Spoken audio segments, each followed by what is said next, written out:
Hello everybody and welcome into a Monday edition of Gold and Blue Now. I'm Chip Fontanazza. There won't be any practice for the Mountaineers this week because they're on spring break. They'll pick up spring practice again on Tuesday of next week. Well, if you look at their team this year, the one area that they probably have the most depth at is wide receiver. 4 of West Virginia's top 5 receivers from last season are returning, including 1,000-yard receivers Tavon Austin and Stedman Bailey. Now, there is one player who is looking to step up this season for the Mountaineers, and that's redshirt freshman Dante Campbell. He has been studying both Tavon Austin and Stedman Bailey because he would like to become a 1,000-yard receiver on this Mountaineer squad sometime in the near future.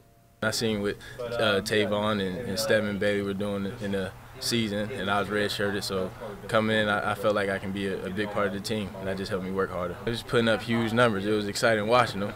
I mean, it's just something I had to do, and it made me better, learning from them, and they teaching me what to do in practice in the spring, and it helped me a lot.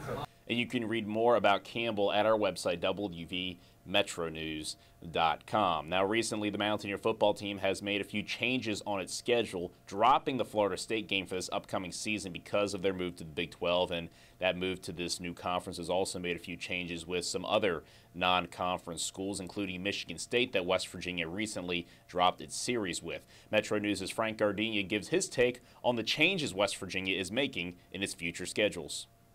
This week, quite a few WVU football fans have expressed some frustration on message boards and talk shows over the loss of the Michigan State football series.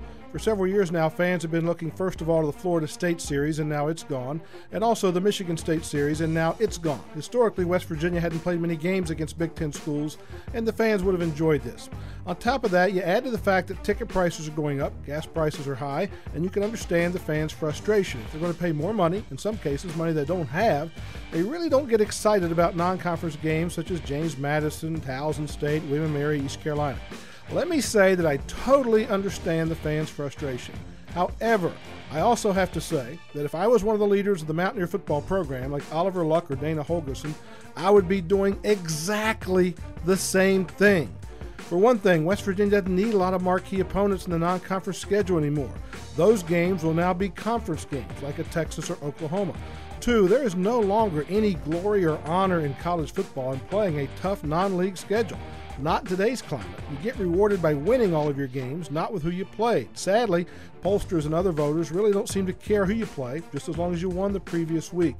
West Virginia's best chance of playing for a BCS national title is to play a soft non-conference schedule, one that provides wins, not a possible loss. Oliver Luck realizes that. In the Big East, a league that didn't have great credibility, there was a need to play in LSU and Auburn and some other games.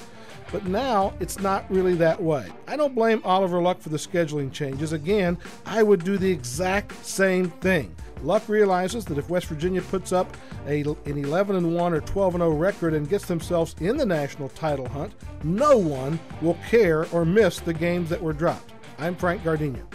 Thank you very much, Frank. Now remember to keep it logged at wvmetronews.com for more information on the Mountaineers. We will also update you about the arrest of freshman center Pat Forsyth and former WVU forward Tommy McCune as it is available to us. Well, that'll do it for this edition of Gold and Blue Now. Thanks for stopping by. I'm Chip Fontanazza.